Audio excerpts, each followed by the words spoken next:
ஓம் சாந்தி sister. குஷி குஷியா இருக்கிறீங்களா? ஓம் சாந்தி brother. நல்லா இருக்கிறேன். நீங்க எப்படி இருக்கீங்க? சூப்பரா இருக்கிறேன் சிஸ்டர். ஸோ இப்போ தமிழர்களுக்கு ரொம்ப ரொம்ப ஓகே, வெயில் கொளுத்தி ஒரு வழி படுத்துது.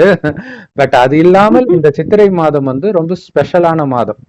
ஏன்னா முதல் மாதமே அதுதான். முதல் மாதம் எல்லா ஸ்டேட்காரங்களுக்கும் ஸ்பெஷலானது இல்லையா? ஆமா ஆமா ஸோ சித்திரை மாதத்தில் ரொம்ப சித்திரை மாதமே ஸ்பெஷல் தான். அதுல குறிப்பாக சித்திரை பௌர்ணமி, சித்ரா பௌர்ணமி அப்படின்றாங்க. ஆமா அது வந்து ரொம்ப ஸ்பெஷல் ரெண்டு விஷயத்துக்காக. கண்டிப்பா. ஆமா அது என்னென்ன தெரியுமா? கடவுள் வழிபாடெல்லாம் அதிகமா நடக்கும் பிரதர் இந்த மாசத்துல. ஆன்மீகத்துக்கு சம்பந்தப்பட்டது விஷயங்கள் எல்லாம் அதிகமாக வழிபாடு நடக்கிற ஒரு மாதம் சித்திரை மாதம். இது உங்க அனுபவத்தை நீங்க சொல்லலாம். Super super. இங்க தமிழ்நாட்டுல வந்து ரெண்டு விஷயத்துக்கு இந்த சித்ரா பௌர்ணமி ரொம்ப ஃபேமஸ். ஒன்னு திருநங்கைகளுக்கும் இது ஸ்பெஷலான மாதம். அவங்க வந்து விழுப்புரம் மாவட்டத்துல இருக்கக்கூடிய கூத்தாண்டவர் கோயில்ல வந்து தாலி கட்டிக்குவாங்க. ஆக்சுவலா திருநங்கைகள் வந்து பெரும்பாலும் கல்யாணம் பண்ணிக்க மாட்டாங்க இல்லையா? அப்ப இருந்தாலும் அவங்களும் அவங்களுடைய ஆசையும் நிறைவேற்ற, ஏன்னா அவங்களுடைய லட்சியமே வந்து ஒரு பெண்ணாக வாழணும் அப்படிங்கிறது தான். ஸோ அதனால அவங்க வந்து இந்த நாளை தன்னை ஒரு திருமண பெண்ணாக நினைத்து அதே மாதிரி அலங்காரம் எல்லாம் பண்ணிட்டு வருவாங்க. திருமண பெண் மாதிரி சும்மாவே திருநங்கைகள் வந்து பயங்கரமா மேக்கப் போடுவாங்க தெரியும். அன்னைக்கு வந்து ஜெகஜோதியா இருப்பாங்க. ஸோ அப்படி கல்யாண பொண்ணு மாதிரி வந்து அந்த கூத்தாண்டவர் கோயில்ல அந்த கூத்தாண்டவரே இவங்களுக்கு தாலி கட்டுற மாதிரி நினைச்சுக்கிட்டு பூசாரி கட்டுவார் நிறைய திருநங்கைகளுக்கு. ஸோ அந்த கூத்தாண்டவர் வந்து அரவான் அப்படின்னு சொல்லுவோம். ஸோ அரவான் அப்படிங்கிற பேரு மகாபாரதத்துல ஞாபகம் இருக்குது அவங்களுக்கு? இருக்கு பிரதர், ஞாபகம் இருக்கு. என்ன பண்ணும் அரவான்? எதுக்கு ஃபேமஸ்? அவங்க வந்து யுத்தத்துக்காக அவங்கள வந்து தயார் பண்ற ஒரு இதுக்காக காட்டப்படுது மகாபாரதத்துல. பாண்டவர்கள் ஜெயிக்கணும் அப்படின்னா ஒரு பலி கொடுக்கணும் அப்படின்னு இருக்குது. சோ அந்த பலி கொடுப்பதற்கு அரவான் தான் கரெக்டான ஆளு அப்படின்னு அரவானை தேர்ந்தெடுக்கிறாங்க. எப்பவுமே ஒரு மரணம் வருதுனாலே கடைசி ஆசை கேட்பாங்க இல்லையா? அதே மாதிரி அரவானையும் கேக்குறாங்க. அவன் என்ன சொல்றான்னா, யாருமே எதிர்பார்க்காத ஒரு ஆசையை சொல்றான். இருக்கிறதுல ரொம்ப உலகத்துல ரொம்ப பேரழகியை நான் திருமணம் பண்ணணும்ட்டு. நாளைக்கு காலையில இறக்குறவனுக்கு பேரழகிக்கு எங்க போவாங்க? சோ அப்ப நம்மளுடைய மாய கண்ணன் என்ன பண்ணுவாருன்னா அப்படியே பொண்ணா மாறிடுவார். மோகினி அவதாரம் இல்லையா? அப்படியே பெண்களே மயங்குற மாதிரி அவ்வளவு அழகா இருப்பார். சோ அப்படி அவரு வந்து நான் உன்னை கல்யாணம் பண்ணிக்கிறேன் அப்படின்ட்டு கல்யாணம் பண்ணிக்கிறாங்க. காலையில அரவானை வந்து பலி கொடுக்கறாங்க.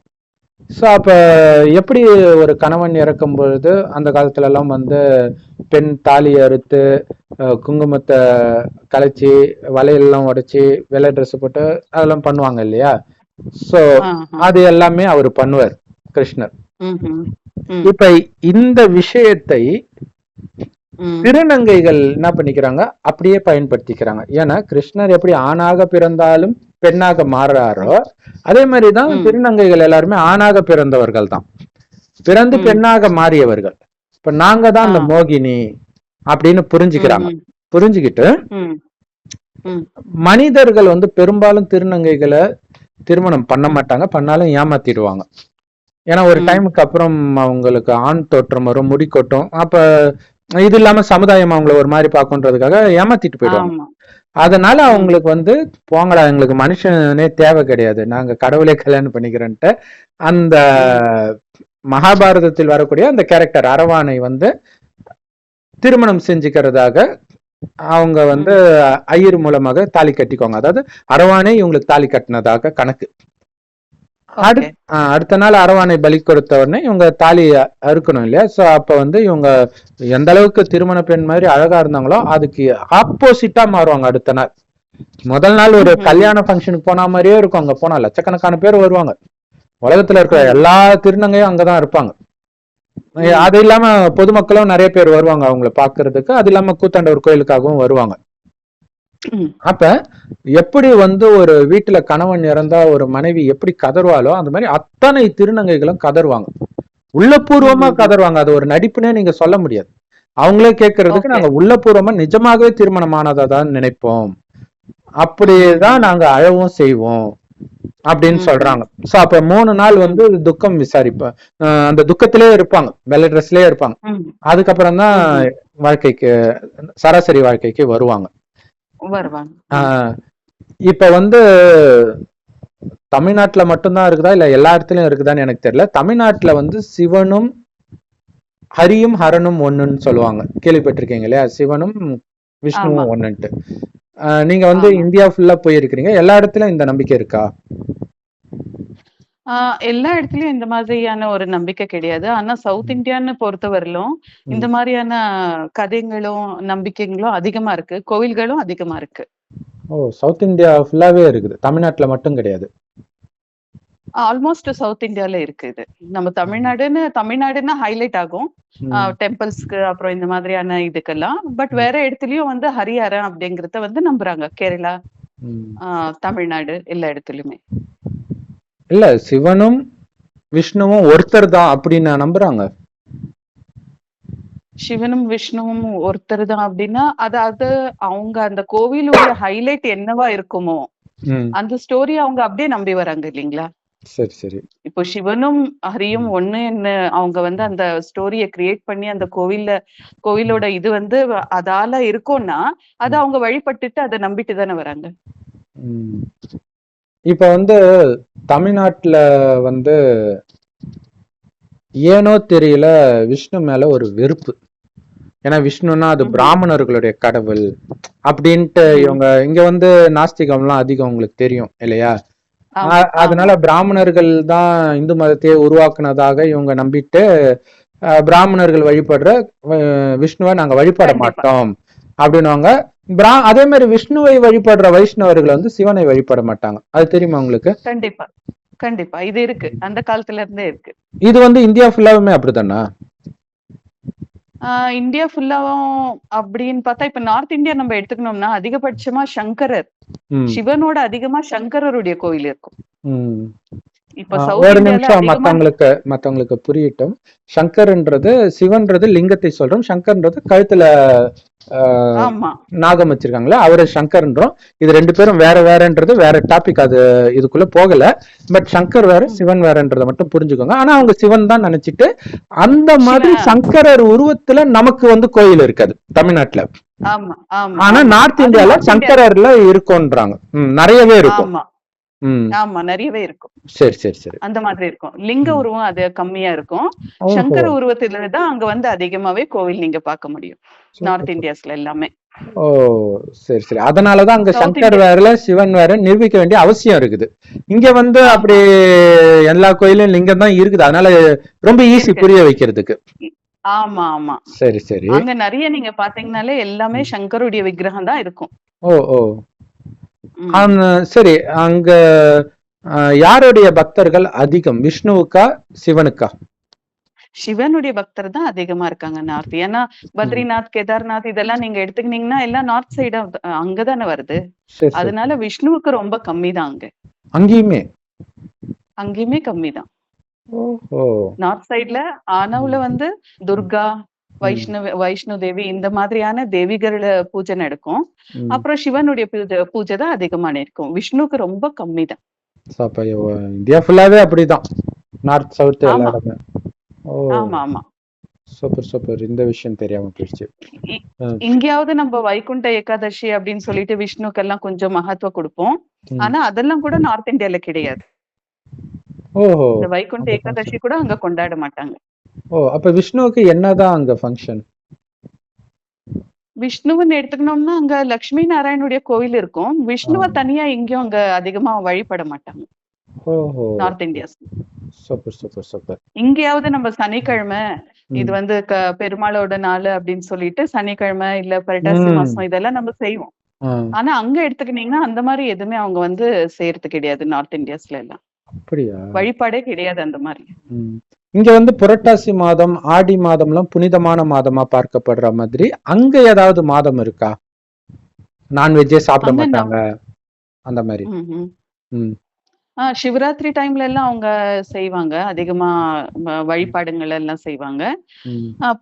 ஆனா ஐதீகம், சம்பிரதாயம் அப்படின்னு பார்க்க போனா, நம்ம சவுத் இந்தியால எந்த அளவுக்கு நம்ம எல்லாம் செய்றோமோ, ம். அந்த அளவுக்கு வழிபாடுகள் நார்த் இந்தியால கிடையாது. அவங்க வந்து ம். இந்த நவராத்திரி, இந்த ம். மாதிரியான சில பல ஒரு ஐதீகங்கள மட்டும் தான் ஃபாலோ பண்ணுவாங்க. ஓஹோ! சரி, சரி. ஆனா அங்க ஜெனரலா பார்த்தா பக்தர்கள் அதிகமா இருக்கிற மாதிரி இருக்கு. சவுத் இந்தியாவ விட. இருக்காங்க, ம். இருக்காங்க. ஆனா அந்த ம். ஒரு பர்ட்டிகுலர் ஒரு பண்டிகை, இல்ல அந்த மாதிரி ம். ஆன ஒரு டைம்ல மட்டும் தான் அவங்க செய்வாங்க. ஓ! இங்க என்ன நம்மளுக்கு மாத கணக்குல அந்த மாரி இருக்கு. கரெக்ட். கார்த்திகை மாசம்னா ஒரு வழிபாடு, சித்திரை ஓஹோ! மாசம்னா ஒரு வழிபாடு. அந்த ம். மாதிரி எல்லாம் அங்க கிடையாது.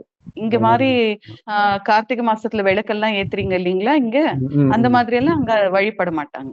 ஆனா அங்க தீபாவளி அப்படித்தானே இருக்கும்.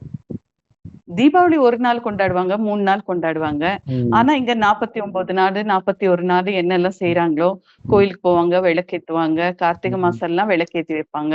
ம். இந்த மாரியான வழிபாடெல்லாம் அங்க கிடையாது. ஓ! ஆனா நம்ம இங்க கார்த்திகை தீபத்த அப்ப எப்படி வீடு ஃபுல்லா விளக்கேத்துறோமோ, தீபாவளி அப்ப ம். அவங்க அப்படித்தானே பண்ணுவாங்க. பண்ணுவாங்க. ஆனா தீபாவளி ஆல் ஓவர் இந்தியா நம்ம கொண்டாடுறோம். கொண்டாடுறோம். பட் தீபாவளின்றது தமிழ்நாட்டுல எல்லாம் விளக்கேத்தி வைக்க மாட்டோமே. ஏத்தி வைக்கிறாங்களே பிரதர். அப்படியா? மேபி தீபாவளி அன்னைக்கு ஏத்தி வைக்கிறாங்க. தமிழ்நாட்டுல தீபாவளி அன்னைக்கு ஏத்தி வைப்பாங்க. ஏத்தி வைப்பாங்க. கார்த்திகை பௌர்ணமிக்கு கார்த்திகை ஏத்துவாங்க. தீபத்தப்ப பயங்கரமா ஏத்துவாங்க. ஆமா. தீபாவளி அப்ப ஆனா அந்த அவங்க அளவுக்கு கிடையாது. கார்த்திகை ஆ, அவங்க தீபாவளி அவங்க அப்ப வந்து கார்த்திகை ம். கார்த்திகை தீபத்துக்கு அவங்க ஏத்த மாட்டாங்க.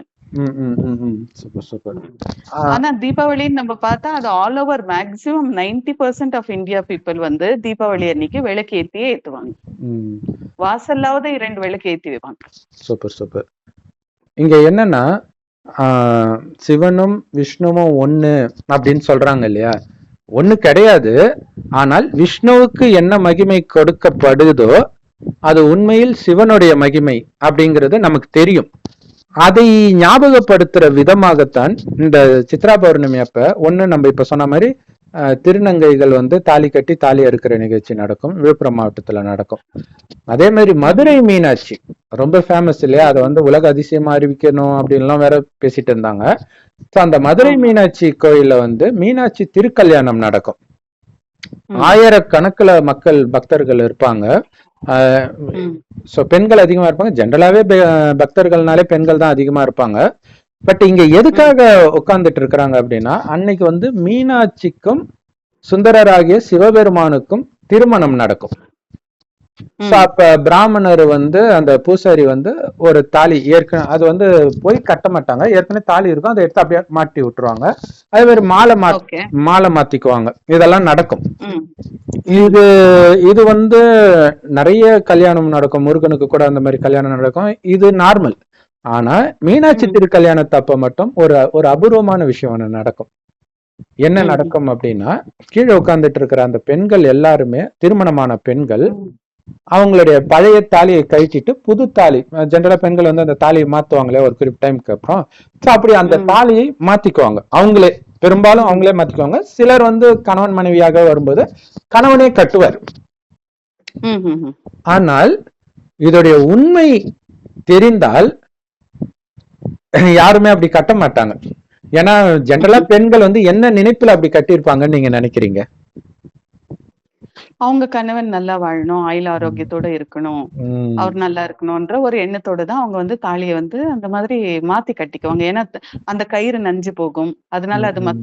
திரும்பியும் ஒரு புது கயிறா இருக்கட்டும். ம். அவங்களுடைய ஆரோக்கியம், ஆயுள் நல்லா இருக்கட்டும். அவங்க நல்லா இருந்தா தான் நம்ம நல்லா இருக்க முடியும். அப்பதான் நம்ம சுமங்கலியா இருக்க முடியும்ன்ற ம். ஒரு பாவனையில தான் அதெல்லாம் நம்ம செஞ்சுக்குவோம்.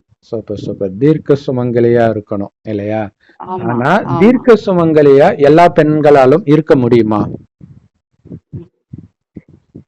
இந்த ஆம். காலகட்டத்துல? இந்த கண்டி கொரோனா இதெல்லாம் வந்த அப்புறம். கண்டிப்பா அது நம்ம ஃபேத் மேல ஆதாரம். ம். சில பேருக்கு அது அமைஞ்சிருக்கலாம், சில பேருக்கு அது அமையாது. சொல்ல முடியாது. சோ இப்ப இவங்க வந்து ஒரு பயத்துலதான் மெயினா, பக்தியே பயத்துலதான் நடக்குது இல்லையா? கணவன் நல்லா ஆமா. இருக்கணும், அப்பா அம்மா நல்லா இருக்கணும், கண்டிப்பா. குழந்தை நல்லா இருக்கணும், பயத்துலதான் நடக்குது. கண்டிப்பா. ஏன்னா ம். இயல்பு சாவுங்கிறது இயல்பு. ம். யாராவது அந்த மரணத்துக்கு உள்பட்டு தான் ஆகணும். ம். ஆனா நம்ம ஒரு பெண்ணா பொறந்ததுனால எப்பவுமே நம்ம என்ன விரும்புறோம்னா, நம்ம தீர்க்க சுமங்கலியா இருக்கணும். ம். ஏன்னா அவங்க ஐதிக யாரையாவது சார்ந்து பிரகாரமா. இருக்கிற மாதிரி தான் பெரும்பாலும் இருக்குது. ஆமா. சோ அதனால கணவன் நல்லா இருக்கணும் அப்படிங்கறது தான், நான் நல்லா இருக்கணும்ன்றதை விட அதிகமாக மனைவி நினைக்கிறது. கண்டிப்பா, கண்டிப்பா. ஆக்சுவலா எல்லா மனைவியோடைய ஆசை என்னன்னா, கணவனுக்கு முன்னாடி நம்ம போயிடணும். அதுதான் ஆசை இல்லையா? ஆமா. ஆனா ஜென்ரலா மனைவியை விட கணவன் தான் வயது அதிகமானவங்களா இருப்பாங்க. ஆமா. அப்ப அவங்க இயற்கையை ஜெயிக்க விரும்புறாங்க. இல்ல, அவருக்கு முன்னாடி நான் போயிடணும், நான் தனியா கஷ்டப்படக்கூடாது. ஆனா இது நரகம். ஆனால் ஒருவேளை கன்ஃபார்மா கணவன் உங்களுக்கு முன்னாடி இறக்க மாட்டார் அப்படின்னா அது எவ்வளவு பெரிய வரம். எங்களுக்கு முன்னால இருக்க மாட்டாருன்னா அது ஒரு பெரிய வரம் தான். பெரிய வரம். சோ அந்த வரத்தை அடையிறதுக்கு ஏதாவது ஒண்ணு பண்ணணும்னா யாராவது பண்ணாம இருப்பாங்களா? பண்ணுவாங்க. கண்டிப்பா கண்டிப்பா பண்ணுவாங்க இல்லையா? சோ அந்த விஷயம் தான் இங்க மீனாட்சி திருக்கல்யாணத்தப்ப இவங்க பண்றாங்க. கன்ஃபார்மா உங்க கணவர் இறக்க மாட்டாரு அப்படிங்கறதுனாலதான் அவங்க தாலி கட்டுறாங்க. ஆனா அவங்களுக்கு தெரியாத விஷயம் என்னன்னா, கணவர் யாருன்னு தான் அவங்களுக்கு தெரியாது. ஏன்னா அந்த மீனாட்சி திருக்கல்யாணத்துல சிவனை வந்து தெரியும், அவர் கடவுள். மீனாட்சி யாருன்னு தான் யாருக்கும் தெரியாது. சிவனுக்கு வந்து உருவம் கிடையாது, ஒளிப்புள்ளியா தான் இருக்கிறாருன்னு நம்ம கூட சொல்லுவோம். இங்க லிங்க ரூபத்துலதான் வழிபடவும் செய்யறாங்க. சோ அவரு செம்பொன் நிறமான ஒளி உலகத்துல நட்சத்திரம் மாதிரி ஜொலிக்கிறார். ஆனால்தான் லிங்கத்துடைய மேல் பகுதி இதுதான். ஆனா கடைசி 100 வருடம், உலகம் அழியறதுக்கு 100 வருடம் முன்பு ஒரு வயோதிகர் உடல்ல வந்து இந்த ஞானத்தை கொடுக்கிறார். அந்த வயோதிகருக்கு பிரம்மான் பேர் வைக்கிறார். இந்த பிரம்மாவுடைய வாய் தான் சிவலிங்கத்துடைய கீழ்ப்பகுதி, கோமுகி அப்படின்னு சொல்லுவோம், அதாவது பசுவின் வாய். அப்ப கடவுள் சொல்றாரு, நான் மட்டும் இல்ல, ஆத்மாக்களாகிய நீங்க கூட என் கூட தான் இங்க இருந்தீங்க. இந்த இடத்த பரந்தாமம் அல்லது பரலோகம்னு சொல்றோம், செம்பொன் நிறமான ஒளி உலகம். சோ கடவுளும் ஒளிப்புள்ளி, நாமளும் ஒளிப்புள்ளி. நாம உடம்புக்கு வரும்போது பூர்வ மத்தியில நட்சத்திரம் மாதிரி ஜொலிக்கிறோம். அதனாலதான் இங்க பொட்டு வைக்கிறோம். இப்ப இந்த கடவுள் வந்து என்ன சொல்றதுன்னா, இந்த பூமியை நான் சொர்க்கமாக படைத்தேன், அங்க யாருமே இந்த மரணத்தை கண்டு ஒருபோதும் பயந்ததே கிடையாது. ஏன் பயந்தது கிடையாது சொல்லுங்க சிஸ்டர்? இப்ப பிரம்மகுமாரியின் ஆதாரத்துல இப்ப நாங்க கோர்ஸ் எடுத்தவங்களா பார்த்தோம்னா, நாங்க இப்ப என்ன சொல்றோம்னா, இப்ப வந்து அங்க எங்களுக்கு பயம்ன்ற பேரே இல்ல. ஏன்னா அது சொர்க்கமா இருக்கு. அங்க நாங்க சதா காலம் வந்து நாங்க சுமங்கலியா இருப்போம்னு எங்களுக்கு தெரியும். அங்க மனைவிக்கு முன்னாடி கணவன் இறக்க மாட்டாங்களா? ஏன்னா அங்கேயும் கணவன் மனைவியை விட வயதானவரா தானே இருப்பாங்க. ஆனா அங்க இறப்புன்ற பேச்சு இல்ல பிரதர். அங்க இறப்புன்ற பேச்சு இல்ல. ஏன்னா அங்க வந்து உடலை விடப்படுறாங்க. அதாவது அந்த ஒரு டைம் வரும்போது அவங்க தன்னுடைய உடலை தன்னிச்சையோட விடுற ஒரு யுகமா இருக்கும். அங்க மரணங்கிற பேரே கிடையாது. ஏன்னா அங்க வந்து ஆத்மா நான்ற உணர்வுல இருப்பாங்க. மரணம் உடம்புக்கு தான். இங்க உடம்புன்னு நினைச்சதுனாலதான், இங்க உடம்புன்னு நினைச்சிட்டு இருக்கிறதுனாலதான் மரணத்தை கண்டு பயப்படுறாங்க. அங்க ஆத்மான்ற உணர்வுல இருப்பாங்க. ஒருவர் ஆத்மான் பூர்வ மத்திய தான் பார்ப்பாங்க. ஏன்னா அவங்க எதுக்கு பணத்தை பார்க்கணும்? உடம்பு பணம் இல்ல, இந்த பணத்தை இயக்கிட்டு இருக்குது உயிரோட்டமான ஆத்மா. அது போயிடுச்சுன்னா அவ்வளவுதான், இது எதுக்குமே உதவாது. அப்படிங்கிறது 24 மணி நேரமா அவங்களுக்கு இயல்பாகவே ஓடிக்கிட்டு இருக்கும். கண்டிப்பா அது ஒரு காரணம். சரி, ஓகே. இன்னொரு காரணம், ஏன்னா எப்படியா இருந்தாலும் கணவன் போயிடுறாருல்ல, அப்ப அது துக்கம் இல்லையா அவங்களுக்கு? அங்க துக்கமும் இல்ல. ஸ்வர்க்கம் எதுக்கு சொல்லப்படுதுன்னா, ஸ்வர்க்கம் எதுக்கு சொல்லப்படுதுன்னா அங்க துக்கமே இல்ல. காம, குரோத, லோபம், மோகம், அது ஓகே சிஸ்டர். கணவன் இறந்தா எப்படி துக்கம் இருக்கா இல்லாம இருக்கும்? கணவன் இல்ல, அது அது அது ஓகே சிஸ்டர், அது ஓகே. கணவன் தான் போயிட்டாரு. இப்ப எனக்கு கணவன் இல்லையே. அந்த உடம்பு இருக்கிற வரைக்கும் தானே அவர் என் கணவர். இப்ப பாருங்க பிரதர், அங்க வந்து அந்த பற்று இருக்காது நம்மளுக்கு. அதுதான் காரணம். ஏன்னா உடம்ப அவங்க அங்க பாக்குறதே இல்லாதனால உடம்ப பார்த்தாதான் ஆமா பற்று வரும். பற்று வருது. அந்த ஆத்மாவை பற்றே இல்ல. பார்த்தால் பற்று வராது. ஏன்னா பற்று இல்ல. அது எப்படி ஃபீல் ஆகும் அப்படின்னா, இப்ப கணவர் வந்து வெளிநாட்டுல வேலை செய்யறாருன்றதுக்காக இங்க மனைவி அழமாட்டாங்க. ஏன்னா ஆமா. இருக்காருன்னு தெரியும், இங்க இல்ல இன்னொரு இடத்துல இருக்காருன்னு தெரியும். கண்டிப்பா ஆனா கண்டிப்பா. ஆனா ஏன்னா அந்த- அது எங்க அந்த உடம்புல அது இருக்கிறதுனால சொல்லுங்க, ஏதோ சொல்ல வந்தீங்க. அது எங்களுடைய சுவ அனுபவமாவும் இருக்கு என்னுடைய வாழ்க்கையில. ஏன்னா என் கரெக்ட். கணவர் ஆர்மில வேலை செஞ்சதுனால அவர் அங்க இருக்காரு.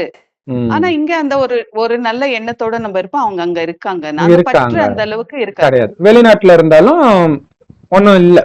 ஆனால் சொர்க்கத்துல வந்து ஆத்மா நினைக்கிறதுனால இருக்காருன்னு தெரியும். ஆமா வேற இடத்துல இருக்காருன்னு தெரியும். எங்க இருக்காருன்னு தெரிஞ்சுக்க வேண்டிய எண்ணமே அவங்களுக்கு வராது. அது வீண் எண்ணம்ன்ற. ஆமா அந்த வீண் எண்ணம் தான் உங்களுக்கு வலியை கொடுக்குது. ஐயோ போயிட்டாரு, அதெல்லாம் அவர் தான் இருக்கிறாரு. மற்றபடி அங்க துக்கத்துக்கான, ஏன்னா இன்னைக்கு துக்கப்படுறதுக்கு காரணம் கணவனை நம்பி பெண்கள் இருக்கிறாங்க. அங்க அளவற்ற செல்வம் இருக்கும். இன்னொரு விஷயம், 150 வருடத்தில் மரணம் வந்தாலும் 25 வயசு பொண்ணு மாதிரி தான் இருப்பாங்க. 150 வயசுலே கண்டிப்பா. ஆரோக்கியமா தான் இருப்பாங்க, அழகா தான் இருப்பாங்க. ஆமா சின்ன தலைவலி கூட இருக்காது. இப்ப வயோதிகத்துலதான் பயப்படுவாங்க யாரும் இல்லையன்ட்டு. அங்க அந்த வயோதிகமும் கிடையாது. கிடையாது. அப்ப அந்த மாதிரி பயமும் கிடையாது. இன்னொன்னு, இங்க இருக்கிற மாதிரி சுயநலமா அப்பாவ அம்மாவ முதியோர் இல்லத்துக்கு துரத்துறது, சொத்தை பிரிச்சு கொடுன்னு பண்ற அந்த மாதிரி எண்ணம் யாருக்குமே இருக்காது. இல்லறத்துல அங்க வந்து நிம்மதி, சொக்கம், சாந்தி 3 இருந்தது பிரதர். அதாவது சம்பந்தங்கள் எப்படி இருக்கணும் குடும்பத்துல, அது போலவே நடந்துட்டு இருந்தது. ஒருவங்க கூட எப்படி இருக்கணுமோ அந்த மாதிரி எதுலயுமே வந்து அங்க சண்டை சச்சரவு இல்ல, சமத்துவம் இருந்தது. அதனால பிரச்சனைங்க இருந்தில்ல. அதிகமா அதாவது ஆத்மாத்துடைய ஸ்வதர்மமே சாந்தியா இருந்ததுனால உறவுகளையும் அப்புறம் எல்லா விவகாரங்களையும், அதாவது என்னென்ன அங்க இருக்குமோ, இந்த உலகத்துல என்னென்ன நடக்குதோ எல்லாமே அங்க நடந்துட்டு அங்கேயும் அப்பா அம்மா இருப்பாங்க, கணவன் மனைவி இருப்பாங்க, குழந்தை இருப்பாங்க, எல்லாமே இருப்பாங்க, குடும்பம் எல்லாமே இருக்கும். எல்லாமே இருந்தாலுமே அங்க வந்து நிம்மதியா சண்டை சச்சரவு இல்லாத சாந்தமா குடும்பம் நடந்துட்டு இருந்தது. அதுக்கு காரணமே வந்து அவங்களுடைய கவனம் ஆத்மாவில மட்டும்தான் இருக்குமே தவிர உடலை பார்க்கணும்ன்ற எண்ணம் கூட வரல. அப்படின்னா என்ன அர்த்தம்னா, கொஞ்சம் கூட வீண் எண்ணம் வரல. என் உடலையே நான் பார்க்க விரும்பல அப்படின்னா, அதாவது விரும்பலன்றதை விட அந்த எண்ணம் இல்லைன்னும் போது மற்றவர்கள் எப்படி இருக்கிறாங்க, அவங்க என்ன பண்றாங்க, அடுத்தது என்ன ஆகும், ஏமாத்திடுவானோ, இந்த மாதிரி எண்ணமே வராது யாருக்குமே. சதா ஆனந்தமா இருப்பாங்க. ஏன்னா ஆத்மாவில கவனம் இருக்கறனால ஆத்மாவுடைய உண்மையான குணமே ஆனந்தம். அந்த ஆனந்தத்தில் மூழ்கி இருக்கிறதுனாலதான் அவங்களுடைய சிலைய கோயில பார்க்கும்போது நமக்கு நம்மள அறியாம பார்த்துக்கிட்டே இருக்கணும் போல இருக்குது. கண்டிப்பா கண்டிப்பா.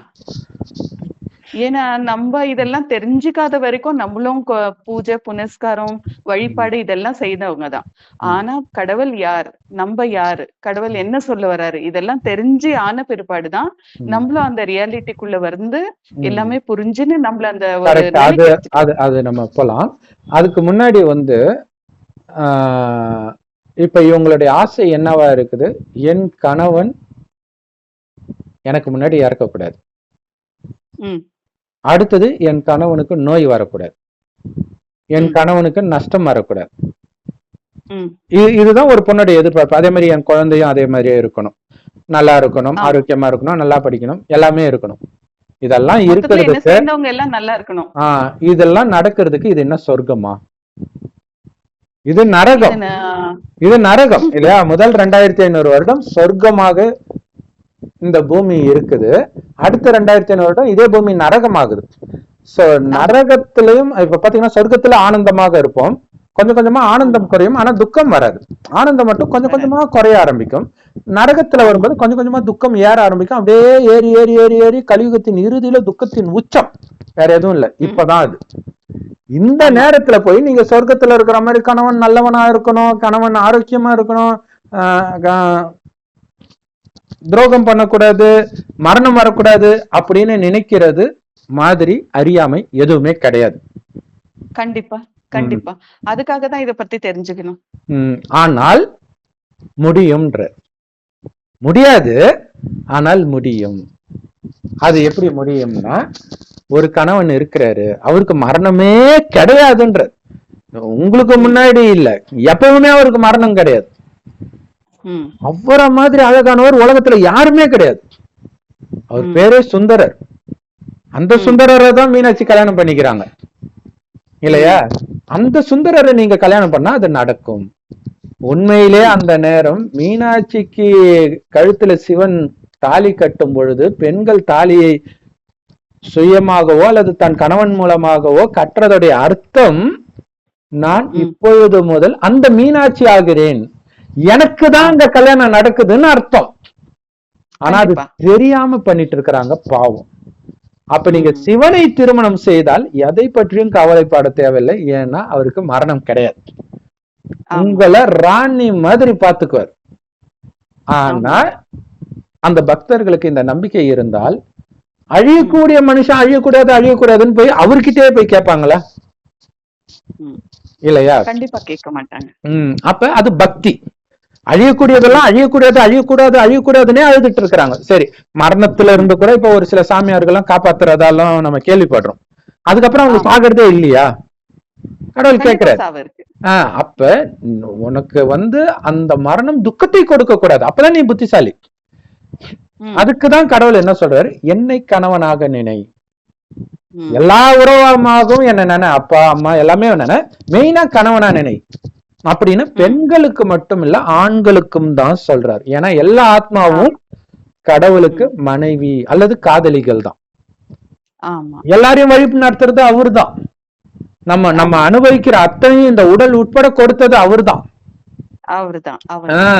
அப்படி கொடுத்தவரை விட்டுட்டு தற்காலிகமாக நீங்க செய்த புண்ணியத்துக்கு பலனை கொடுப்பதற்கு ஒரு கருவி அனுப்பிச்சார். அப்பாவா கணவனா குழந்தை, அந்த கருவியை புடிச்சுக்கிட்டோம், கடவுளை விட்டுட்டோம். அந்த கடவுள்கிட்டே போய் கருவியை காப்பாத்து கருவியை காப்பாத்து கருவியை காப்பாத்துனும் போது அவருக்கு சிரிக்கிறதா அழுவுறதானே தெரியல. கண்டிப்பா இப்ப சொல்றாரு, என்னை திருமணம் செய்து கொள். ஒரு பெண்ணுக்கு திருமணம் ஆயிட்டா அப்பா அம்மா சரி மற்ற எல்லா உறவையும் மறந்துடும்.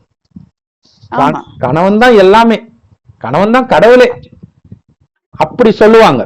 ஆனா இங்க கடவுளே நமக்கு கணவன் ஆகிறாருன்னா எவ்வளவு பெரிய பெருமை, எவ்வளவு பெரிய சந்தோஷம் இருக்கணும். அப்படி நீங்க கடவுளை திருமணம் செஞ்சுக்கிறது தான் அங்க தாலி கட்டுறதுடைய அர்த்தம். ஆனா நீங்க தாலி எல்லாம் கட்ட தேவை கூட கிடையாது, இத புரிஞ்சுக்கிட்டா போதும். நீங்க கிறிஸ்டினா இருக்கலாம், முஸ்லிமா இருக்கலாம், அவங்க எல்லாம் தாலி எல்லாம் கட்ட மாட்டாங்க. சோ அப்ப இறைவனை நீங்க கணவனா நினைக்கணும். எப்படி கணவனா நினைக்கிறது? கண்ணுக்கே தெரியாதவரை எப்படி கணவனா நினைக்கிறது? அப்ப அவரை பத்தி தெரிஞ்சுக்கணும்ல.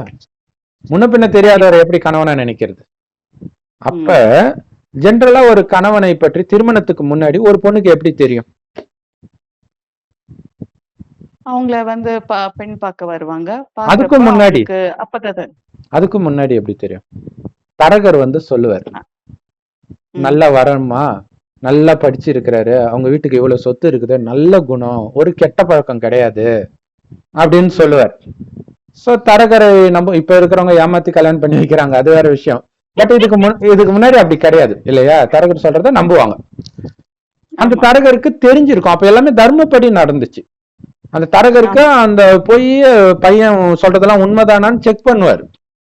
செக் பண்ணி தனக்கு தெரிந்தால், அதே மாதிரி பெண்ணை பற்றியும் தெரிஞ்சிருக்கும், தெரியும் போதுதான் அப்படி சொல்லுவாங்க. அல்லது சொந்தக்காரங்க கூட சொல்லுவாங்க, எனக்கு ஃப்ரெண்ட்ஸ் அக்கம் பக்கத்துல இருக்கவங்க, எனக்கு தெரிஞ்ச பையன் இருக்காமா, சின்ன வயசுல இருந்து எங்களுக்கு தெரியும், ரொம்ப நல்ல பையன், அதே மாதிரி பொண்ணும் ரொம்ப குணவதி, ஏறெடுத்து கூட பார்க்க மாட்டா, நல்ல சமைப்பா, வீட்டை நல்லா பாத்துக்குவா, நல்ல தெய்வீக குணம், அப்படி எல்லாம் சொல்லுவாங்க. சோ அப்படி யார் சொன்னாலுமே அவங்க தரகர் தான். ஏன்னா தரகர்னா இடைத்தரகர், ரெண்டு பேரும் இணையறதுக்கு முன்னாடி ஒரு ஏஜென்ட்டா இருக்கிறாங்க. ஆனால் கடவுளை பற்றி தான் யாருக்குமே தெரியாது. யார் சொல்றது? கடவுள் சொல்றார், நானே தரகராக வரேன். ஏன்னா என்னை பற்றி எனக்கு மட்டும்தான் தெரியும். இதுவரைக்கும் நீங்க படிச்சது எல்லாமே கற்பனை தான். அது கடவுளுடைய உண்மையான மகிமை கிடையாது. பைபிள் குரான் எல்லாம் கடவுளை வெட்ட சொன்னாரு, கொலை பண்ண சொன்னாரு, இப்படி எல்லாம் இது என்னுடைய மகிமையா? கீதையில அதே மாதிரி அவனை கொலை பண்ண அர்ஜுனான்னு சொன்னாரு, இது என்னுடைய மகிமையா? ம். சோ அப்ப என்னுடைய மகிமையை நான் தான் சொல்லணும். கடவுள் ஒருத்தர் தான், அது சிவபெருமான் தான். அவர் வந்து சொல்றாரு, எனக்கும் உங்களுக்கும், நீங்களும் ஆத்மா தான், நானும் ஆத்மா தான். நீங்க பூர்வ மத்தியில நட்சத்திரம் மாதிரி ஜொலிக்கிறீங்க, எனக்கு உடம்பே கிடையாது. அதனால என்னுடைய இருப்பிடமாகிய செம்பொன் நிறமான ஒளி உலகத்துல நட்சத்திரம் மாதிரி ஜொலிச்சிட்டு இருக்கிறேன். எனக்கும் உங்களுக்கும் இன்னொரு வித்தியாசம் என்னன்னா, நீங்க பிறப்பு இறப்பு சக்கரத்துல வர்றீங்க. சொர்க்கத்தில் சுகத்தை அனுபவிக்கிறீங்க, நரகத்தில் சுகம் துக்கம் கலந்து அனுபவிக்கிறீங்க. போக போக துக்கத்தின் அளவு அதிகமாகுது. இந்த கடைசி நேரத்தில் சிவபெருமானே இந்த பூமிக்கு வரார். ஒருத்தர் வயோதிகர் உடல்ல வரார். வந்து அவருக்கு பிரம்மான் பேர் வச்சு தன்னை பற்றிய அறிமுகத்தை கொடுக்கிறார் தரகராக. இந்த பூமி சொர்க்கமாக இருக்கும்போது உங்களுக்கு எந்த விதமான துக்கமும் கிடையாது. அங்கேயும் நீங்க இருந்தீங்க. இப்ப நீங்க வழிபடுற தெய்வங்களாக உயிரோட்டமாக நீங்க தான் இருந்தீங்க. துக்கத்துடைய பேரடையாளமே கிடையாதுன்றார். அப்படி இருந்த நீங்க 2500 வருடம் கழிச்சு கொஞ்சம் கொஞ்சமா துக்கத்தை அனுபவிக்கிறது காரணம் சொர்க்கத்துல ஆத்மான்ற உணர்வுல இருந்தீங்க. சோ அதை நம்ம ஏற்கனவே சொல்லிட்டோம். நரகத்துல வரும்போது ஆத்மான்றத மறந்து உடல்னு நினைக்கும் பொழுது என்ன ஆயிடுதுன்னா, ஆத்மா நினைக்கும் பொழுது இருந்த ஆனந்தம் கட்டாயிடும். அப்ப ஆனந்தத்தை வெளியில தேட ஆரம்பிக்கிறோம். வெளியில கிடைக்கிற ஆனந்தம் எல்லாமே ஏமாற்றக்கூடியது, காணல் நீர் போன்றது இல்லையா? பொன்மானை தேடி சீதையை பட்ட அவஸ்தை தெரியும் இல்லையா? அந்த மாதிரிதான். அப்படி வெளியில ஒரு ஆனந்தத்தை அடையணும் புலன்கள் மூலமாக. அதான் புலன் இன்பம் சிற்றின்பம் எல்லாம் சொல்றோம்.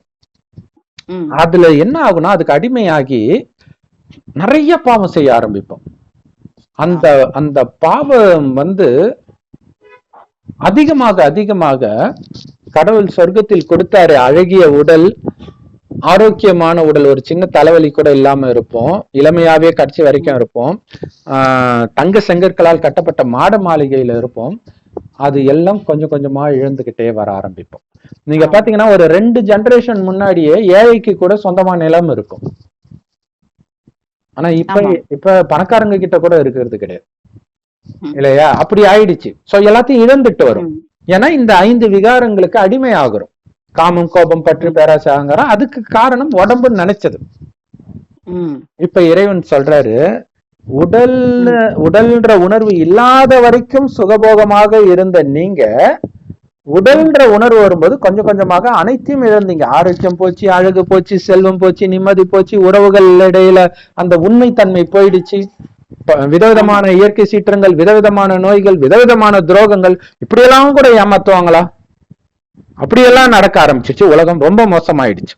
இப்ப பைபிள்ல போட்டிருக்கிற கதையெல்லாம் இந்த கடைசி நேரத்துல நடக்கிற விஷயங்கள் தான். இந்த மாதிரி நேரத்துல வந்து கடவுள் சொல்றாரு, இங்க வந்து கணவனை காப்பாத்து, இதை காப்பாத்து, என்ன பத்திரமா வையே, இப்படி எல்லாம் வேண்டுதல் அறியாமை. ஏன்னா நீ ஜெயில இருக்கிற, ஜெயில இருந்து தப்பிக்கிறதுக்கான வழியை பார்க்கணும். நரகமே ஜெயிலுன்றது. ஒட்டுமொத்த நரகமும் காமம், கோபம், பற்று, பேராசை, அகங்காரம் அப்படிங்கிற 5 விகாரம் ஆணிடமும் அதே 5 விகாரம் பெண்ணிடமும் உள்ள இணைந்த ரூபம் தான் 10 தலை ராவணன். மற்றபடி 10 தலையை தூக்கிட்டு எவனும் கிடையாது. இப்ப எல்லாருக்குள்ளயும் இது இருக்குது. அப்படின்னா என்ன அர்த்தம்? ஆல்ரெடி ராவணன் ஜெயில தான் இருக்கிறோம். சோ அப்ப இந்த ராவணனுடைய ஜெயிலு நரகத்துல இருந்து தப்பிச்சு நீங்க சொர்க்கத்துக்கு போகணும். அதற்கான வழியை பார்க்கணுமே தவிர நரகத்திலே உட்கார்ந்துட்டு இதை சரி பண்ணு அதை சரி பண்ணா அது எப்படி நடக்கும்? கொஞ்ச நெஞ்சமா பாவம் பண்ணி இருக்கிறீங்க, பாவம் பண்ணிட்டீங்கல்ல. சோ அந்த பாவத்தை இனி பண்ணக்கூடாது. அதுக்கு முதல்ல பாவம்னா என்னன்னு முதல்ல தெரிஞ்சுக்கணும். யாரு கேளுங்க, கரிமீன் சாப்பிடுறது பாவம்னா என்னது? கரிமீன் சாப்பிடுறது பாவமா? யார் சொன்னா? அதுக்குதான் கடவுள் படிச்சாரு. கொன்றால் பாவம், தின்றால் போயிடுச்சு, முடிஞ்சு போச்சு. இந்த மாதிரி ஆயிடுச்சு. அப்ப பாவம் என்னன்னு தெரிஞ்சுக்கணும். அப்ப கடவுள் சொல்றாரு, காமம், கோபம், பற்று, பேராசை, அகங்காரம். ஏன் நீ உடம்பு நினைச்சு எது பண்ணாலும் பாவம்ன்றார். உடம்புன்னு நினைச்சு நீ பார்த்தாலே பாவம் தாண்டா பண்றன்ற இல்லையா? உடல் நினைக்கும் போது இவங்கெல்லாம் என்னுடையவர்கள் நினைப்பீங்க, அந்த ஜாதி என்னுடையதுன்னு நினைப்பீங்க, அந்த மதம் என்னுடையதுன்னு நினைப்பீங்க. அந்த மதத்தை தப்பா ஒருத்தன் பேசினா உங்களுக்கு எதிரி ஆயிடும். அப்ப எங்க நீங்க அமைதியா இருக்க போறீங்க? கடவுள் சொர்க்கத்துல நான் ஆத்மான்றதுல மட்டும்தான் கவனம் இருக்கும். என்னுடைய அம்மா அப்பான்லாம் தெரியும், ஆனா அந்த பற்றுலாம் இருக்காது. மற்றவர்கள் மேல எந்த அளவுக்கு அன்பு இருக்குமோ அதே அளவுக்கு தான் இவங்களுக்கு இருக்கும். விசேஷமா எல்லாம் இருக்காது. அதனால அவங்க எடுக்கிற முடிவுல சுயநலம் இருக்காது. அதனால அவங்க எந்த பாவமும் பண்ண மாட்டாங்க. ஆனா எப்ப என்னுடைய உடம்புன்னு நரகத்துல நீங்க நினைக்க ஆரம்பிச்சிட்டீங்களோ அப்ப புலனின்பத்துக்கு அடிமையாக ஆரம்பிச்சிட்டீங்க. இந்த உடம்பு நான் நினைக்கிறீங்க, இந்த உடலை கொடுத்தவர் நான் நினைக்கிறீங்க. அப்ப என்னுடைய சந்தோஷத்துக்காகவோ என்னுடையவர்களின் சந்தோஷத்துக்காகவோ நான் என்ன வேணாலும் செய்வேன். அது என்ன பாவனாலும் நான் பாத்துக்கிறேன், பிரச்சனை இல்லை. அப்படி சேர்த்து சேர்த்து சேர்த்து வச்ச பாவம் தான் இன்னைக்கு சுனாமியா கொரோனாவா விதவிதமா வருது. விலைவாசி ஏறிட்டே போகுது, வேலை வாய்ப்பு எல்லாம் டக்கு டக்குன்னு பறிக்கப்படுது, திரும்புற பக்கம் எல்லாம் தான் நடக்குது. வரவு குறைஞ்சிட்டு போகுது, செலவு அதிகமாயிட்டே போகுது. அப்ப என்ன ஆகும்? இயல்பாகவே கண்டிப்பா இதெல்லாம் சாப்பாட்டுக்கு வழி இல்லாத நிலை வந்தே தீரும். கடைசியில புல்ல சாப்பிடுவாங்கன்றார். ஆல்ரெடி பாலஸ்தீனத்துல ஸ்டார்ட் ஆயிடுச்சு. உலகம் ஃபுல்லாவே இது நடக்கும். இந்த உலகத்துல நீ இன்னும் இருக்க விரும்புறியா? கடவுள் கேட்கிறார், விரும்புறியா? அல்லது என்ன கல்யாணம் பண்ணிட்டு என் கூட தப்பிச்சு வர விரும்புறியா? கடவுள் எல்லாத்தையும் சொல்றாரு, இதுதான் நிலை, அடுத்தது இதான் நடக்க போகுது.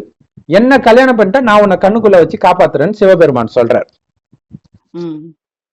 எப்படி காப்பாத்துவீங்க? எப்படின்னா இப்ப அவர் சொல்ற ஒரு இந்த ரகசியத்தை ஞானத்தை நம்ம புரிஞ்சுக்கிறப்போ கண்டிப்பா நம்ம காப்பாற்றப்படுவோம் இல்லைங்களா? அவர் பேச்சு கேட்கணும் இப்போ நம்ம. கரெக்ட். அது எப்படி குறிப்பா எப்படி அப்பா அம்மா இருக்க போறாங்க, சாக போறாங்க, கூட இருக்கிற எல்லாமே ஆக போகுது, சொத்தெல்லாம் போக போகுது, சாப்பாட்டுக்கே வழி இல்லாத நிலை எல்லாருக்கும் தான் வரப்போகுது. எப்படி நம்ம தப்பிப்போம்? பாருங்க பிரதர், இப்ப எல்லாருமே நம்ம அறியாமையில இருக்கோம். நிறைய பேருக்கு பக்தி என்ன ஞானம் என்னன்னு இப்ப தெரியல. இல்ல அது ஓகே சிஸ்டர், ஃபுல் ஞானம் வேண்டாம். என்ன ஒரு ஸ்பெசிபிக் பாயிண்ட் வச்சு நம்ம தப்பிக்கிறோம்? இப்போ நம்ம ஒரே ஒரு பாயிண்ட் தான், ஒரே ஒரு பாயிண்ட் வச்சு தப்பிச்சிடுறோம். அது என்ன? நம்ம பரமாத்மாவை பதி பரமேஸ்வரவை ஏத்துக்கிற போது நம்ம தப்பிச்சிடலாம். அவரை நினைக்கிறது. அப்படி நினைக்கிறதுனால என்ன ஆகுது? அவரை நினைச்சா பக்கத்துல இருக்கிறவங்க எல்லாம் இறக்க மாட்டாங்களா? கண்டிப்பா சாப்பாட்டுக்கு வழி இல்லாம போகாதா? நம்ம ஆத்மான்ற உணர்வுல வரும்போது இந்த உடலை நம்ம ஆத்மா இப்ப பக்கத்து வீட்டுக்காரங்க உங்களுக்கு பிடிக்கும், எல்லாம் ஓகே, பேசுவீங்க, எல்லாம் ஆகும். ஆனா அவங்க இறந்துட்டாங்கன்றதுனால நீங்க சாப்பிடாம கதறி அழுதுட்டு இருக்க போறது கிடையாது. அப்படியே அழுதாலும் அது ஆக்டிங்கா தான் இருக்கும். அந்த வீட்டுல இருக்கிறவங்களுக்கு தான் அந்த வலி தெரியும். ஏன்னா என்னுடையவர்கள்ன்ற எண்ணம் அவங்களை பார்க்கும்போதுதான் வந்துகிட்டே இருக்கு. அதுக்குதான் கடவுள் சொல்றாரு, யாரையும் பார்த்து பார்க்காம கேட்டும் கேட்காம அழிவற்ற ஆத்மாவை மட்டும் பாரு, அழிவற்ற சிவ பரமாத்மாவை மட்டும் நினைவு செய்.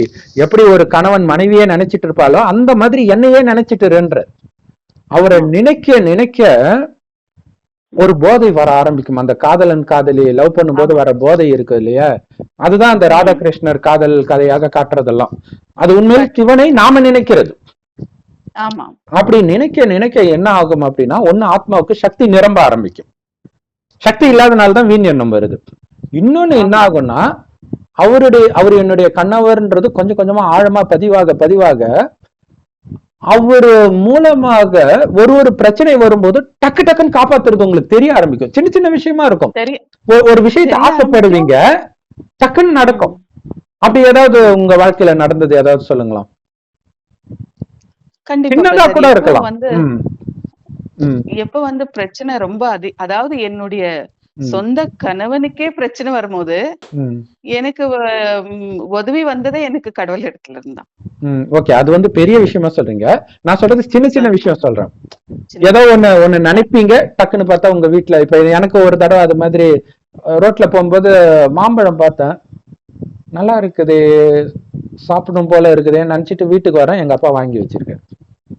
கண்டிப்பா அந்த மாதிரி ஆயிருக்கு. எவ்வளவு இன்சிடென்ட்ஸ் ஆயிருக்கு. ஃபார் எக்ஸாம்பிள், இப்போ ஒரு இடத்துக்கு போனோம், ரொம்பவே லேட் ஆயிடுச்சு, ஆனா வெஹிக்கிள் எதுவுமே இல்ல. ஆனா சடனா நான் எதிர்பார்க்காதவே பார்த்தா அங்க யாராவது எனக்கு தெரிஞ்சவங்க நிப்பாங்க, இல்ல ஒரு டிராப் கிடைச்சு. Super super. இந்த மாதிரியான அதிகமான விஷயம் எல்லாம் நிறைய இதே மாதிரி நாங்க ஒரு 5 கிலோமீட்டர் 6 கிலோமீட்டர் தூரத்துக்கு போய் கீதா பாட்சால போய் கிளாஸ் எடுப்போம். அப்ப பஸ்ல ஏறி போகணும். வீட்டுல இருந்து பஸ்ல சைக்கிள்ல மெரிச்சிட்டு வரும்போது நல்ல மழை பெய்ஞ்சிட்டு இருக்குன்னு தெரியும். அப்பதான் குளிச்சுட்டு கிளம்ப ஆரம்பிப்பேன். அது பெஞ்சாலும் கவலைப்படுறது இல்ல, குளிச்சுட்டு கிளம்பி அப்படி வெளியில வரும்போது கரெக்டா மழை நிக்கும். ஆச்சரியமா இருக்கும். பஸ்ல ஏறின உடனே மழை ஸ்டார்ட் ஆயிடும். பஸ்ல ஏறுற வரைக்கும் போய் சைக்கிள் ஸ்டாண்ட்ல வண்டியை விட்டு பஸ் ஏறுற வரைக்கும் இருக்காது. பஸ்ல ஏறின உடனே ஸ்டார்ட் ஆயிடும். அது ஒரு அரை மணி நேரம் 40 நிமிஷம் ஆகும் வண்டி போறதுக்கு. வழி ஃபுல்லா ஜோன்னு மழை பெய்யும். கரெக்டா இறங்குற இடம் வர்றதுக்கு கொஞ்சம் முன்னாடி பார்த்தா மழை நின்றும்.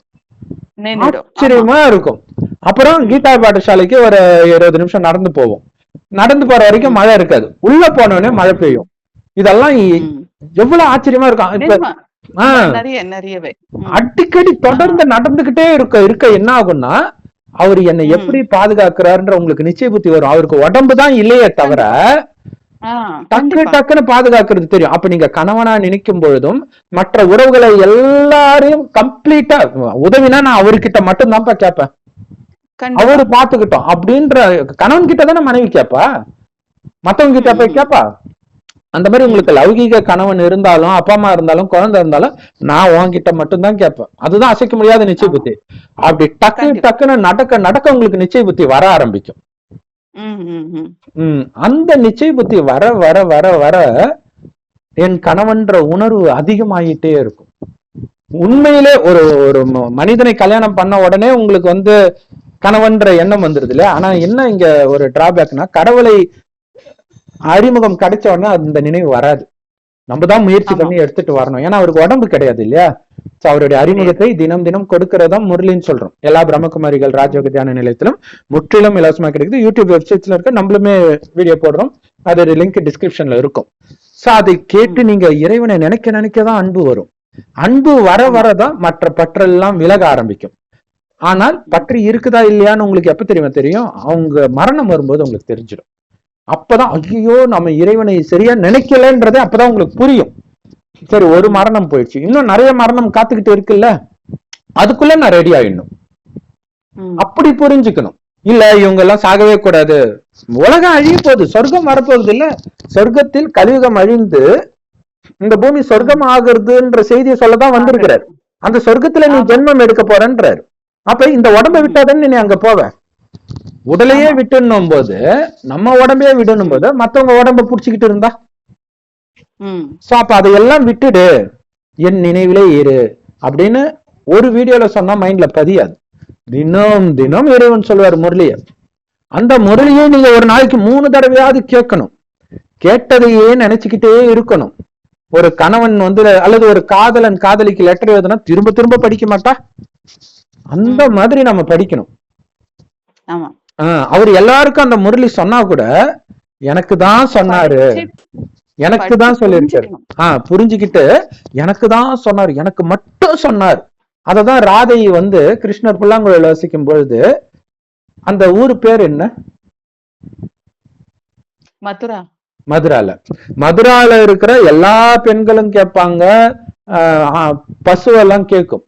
ஆனா ராதை என்ன சொல்லுவான்னா, அவரு எனக்காக மட்டும்தான் வாசிக்கிறாரு அப்படின்னு. சோ அததான் ஹிந்தியில முரளின்னு சொல்றோம் இல்லையா? அந்த புல்லாங்குழல் ஓசையைதான். அதனாலதான் இறைவனுடைய ஞானத்தை முரளின்னு சொல்றோம். அப்ப ஒவ்வொருத்தரும் எனக்குன்னு நினைக்கணும், எல்லாருக்கும் சொல்றாரு நினைக்கூடாது, எனக்காகவே சொல்ற. அந்த மாதிரிதான் வருமே முரளி. நமக்கு என்ன பிரச்சனையோ அதை மட்டுமே சொல்லுவார். சோ அதை கேட்க வரும் பாருங்க அந்த போதை. அததான் கடவுள் என்ன சொல்றாருன்னா, இந்த ஞானம் கிடைக்கும் போது உங்களுக்கு நிச்சயம் ஆகுது, திருமணம் ஆகல. எப்ப திருமணம் ஆகுதுன்னா, நீங்க தான் திருமணம் ஆகிக்கணும். அந்த நினைச்சு என் கணவன்ற அந்த உணர்வுல மயங்கும் போது மற்ற உலகம் அழிகிறதே உங்களுக்கு எந்த விதமான துக்கத்தையும் கொடுக்காது. ஏன்னா கடவுள் உங்களை காப்பாத்திக்கிட்டே இருக்கிறது உங்களுக்கு தெரிஞ்சுக்கிட்டே இருக்கும். எப்ப அவர் நினைவிலேயே இருக்க தானா நடக்காது, நினைவுல இருந்தா கூட இருப்பன்ற. கிருஷ்ணருக்கு 16,108 மனைவினாங்களே, அது உண்மையிலே சிவனுடைய நினைவு. ஆக்சுவலா சொர்க்கத்தில் 33 கோடி தேவதைகள் வருவாங்க. ஆனால் அப்படின்னா என்ன அர்த்தம்னா, 33 கோடி தேவதைகளுக்கும் இப்ப ஞானம் கிடைச்சிடும். ஆனா எல்லாரும் இந்த முயற்சியை பக்காவா பண்ண மாட்டாங்க. 16,108 பேர் தான் பக்காவா பண்ணுவாங்க. சோ அந்த 16,108 பேர் தான் சொர்க்கத்துல ராஜாராணியா ஆவாங்க. அப்ப அந்த 16,108 பேரு தான் சிவனை தன் கணவனாக நினைப்பாங்க. அதுதான் கிருஷ்ணர் கல்யாணம் பண்ணிட்டார். சிவனுடைய மகிமையை தூக்கி கிருஷ்ணருக்கு போட்டுட்டாங்க. அப்படி அவரை நாம நினைச்சுக்கிட்டே இருக்கணும். இவ்வளவு இருக்குது இறைவனை கணவனா ஆக்குறது. கணவன். ஆனா இவங்க பட்டு ஆமா. கண்ணை மூடிட்டு போய் அங்க சிலைக்கு, மீனாட்சி சிலைக்கு சிவனுடைய சிலை தாலி கட்டுறதா பூசாரி கட்டுறதும், இவங்களும் எடுத்து என் கணவர் கட்டுறதும் என்ன அர்த்தம்னே தெரியாம பண்றாங்க. அதுக்கப்புறம் தெரியாம பண்றாங்க. அதுக்கப்புறம் கஷ்டம் வந்தா மறுபடியும் போய் நான் ஒவ்வொரு தடையும் வந்து தாலி கட்டினேன்னு, யாருக்கு கட்டினே தெரியாம கட்டினிய குழந்தை அப்படிங்கிற. நீ எனக்கு கட்டியிருந்தா இந்த பிரச்சனை கிடையாது. என்னை மட்டும் கணவனா நினைச்சிருந்தானா கண்ணுக்குள்ள வச்சு நான் காப்பாத்தி இருப்பேன். எப்படின்னா அந்த பற்றுதான், மற்றபடி நடக்கிறதெல்லாம் நடக்கும், அதிகமாவே நடக்கும் இந்த ஞானம் கிடைச்ச பிறகு. ஆனா நமக்கு வழியே தெரியாது, ஆனந்தமா இருக்கும். அதாவது நிறைய அறியாம இல்ல பிரதர். இப்ப நம்ம கணவனுக்கு ஒரு ப்ராப்ளம் வந்தாலும் நம்ம கடவுள்கிட்ட தான் போனோம் அப்படிங்கிற அந்த ஒரு புரிதலும் இல்ல, அந்த மாதிரியான அறியாமை. கணவனுக்கு நான் வந்த பிறகு கடவுள் கிட்ட போறதுக்கு பதில் முன்னாடியே கடவுள் கிட்டே இருந்தா கணவனுக்கு என்ன ஆனாலும் உங்களுக்கு கவலை இருக்காது. ஏன்னா கணவன் இருந்தாலும் இல்லாட்டினாலும் என்ன பாத்துக்கிறது கடவுள் தான். அதுதான் உண்மையும் கூட. அதுதான் அந்த உண்மை தெரியல மக்களுக்கு. இப்ப திருநங்கைகளுக்கும் இந்த மீனாட்சி திரு கல்யாணத்துக்குமே தொடர்பு இருக்குது. அங்க திருநங்கை கல்யாணம் பண்றாங்க, இங்க பெண்கள் தாலியை கட்டிக்கிறாங்க. அங்க திருநங்கை கிருஷ்ணராக தன்னை நினைக்கிறாங்க, மோகினி அவதாரமாக நினைக்கிறாங்க. ஒரு மனிதனை திருமணம் பண்றாங்க. அரவான்றது சாதாரண மனிதன், அவனை திருமணம் பண்றான். அழியக்கூடிய மனிதனை திருமணம் பண்ணா என்ன ஆகும்?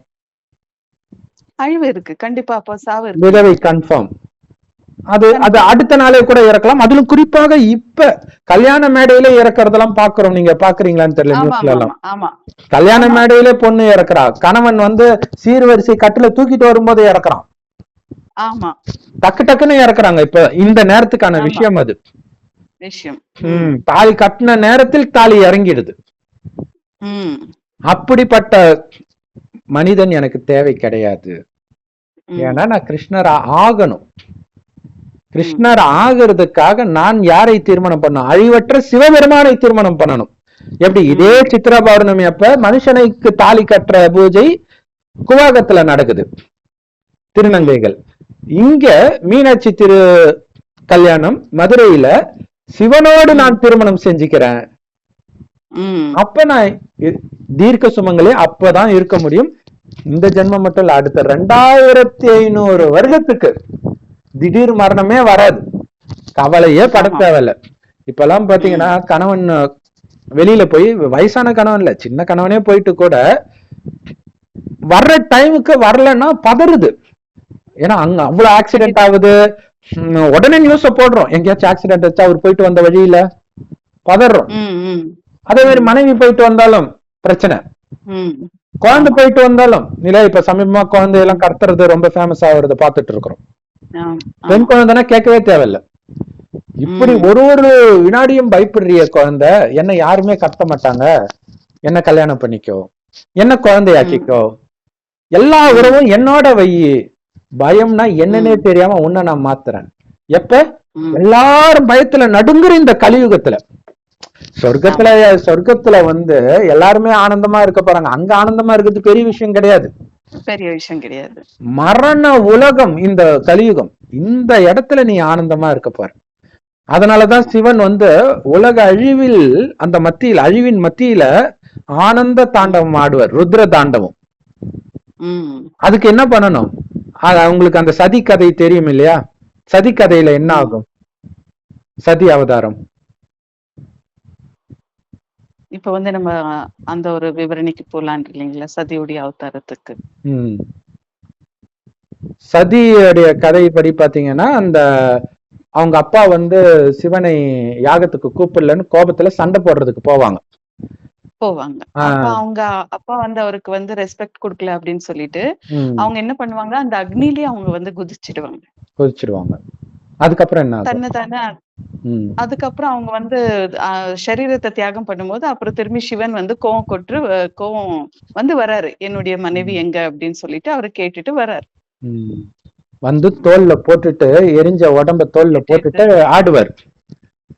அது வந்து ஒரு கோபமான விஷயமாக, துக்கமான விஷயமாக பக்தியில வெளிப்பட்டுடுச்சு. ஆனா உண்மையிலே அது சந்தோஷமான விஷயம். ஏன்னா எப்ப நீங்க உண்மையிலே சிவனுக்கு கணவன் மனைவி ஆவீங்கன்னா உடல் உணர்வை முற்றிலும் மறந்தால்தான். அப்ப யோகம்ன்றது, அதாவது யோகம்ன்றது இறைவனை நினைக்கிறது. உங்களை ஆத்மானு உணர்ந்து ஆத்மாவின் தந்தை சிவபரமாத்மாவை செவ்வானத்துல நட்சத்திரம் மாதிரி சதா நினைவு பண்ணிக்கிட்டே இருக்கணும். அப்படி நினைக்க நினைக்க உடலையே மறக்குறீங்க இல்லையா? அப்படி மறக்கிறது தான் இறைவனுடைய நினைவுன்ற நெருப்புல என் உடல் உணர்வை எரிச்சிட்டேன், ஃபுல் ஆத்ம உணர்வுல வந்துட்டேன். அப்புறம் என்ன, இறைவனுடைய அந்த நினைவிலே ஆனந்த தாண்டவம் நம்மளுடைய புத்தி ஆடுது, உடம்பு கிடையாது. கலியுகத்தின் இறுதியில உலகமே அழியும் பொழுதும் நாம அந்த ஆனந்தத்தில் இருப்போம். அதனால இந்த நேரம்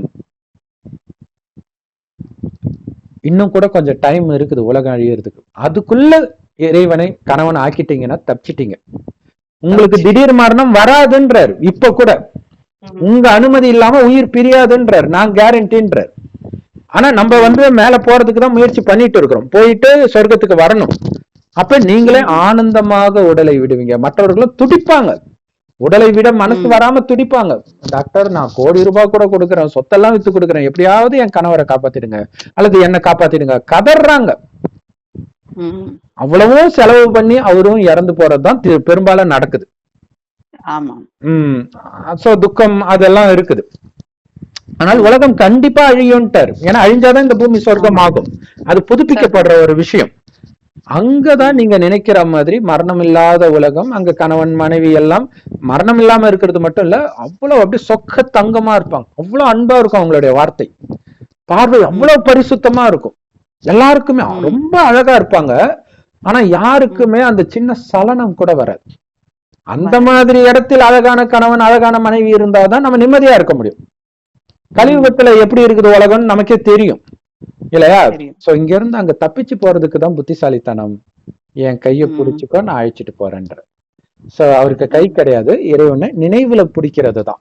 அப்ப இறைவனை நீங்க நினைக்க நினைக்க நினைக்க நினைக்க சுத்தி நடக்கிற எந்த விஷயமும் சின்ன சலனம் கூட உங்களுக்கு ஏற்படுத்தாது. ஐயோ அது ஆயிடுச்சு அப்படி கூட தோணாது.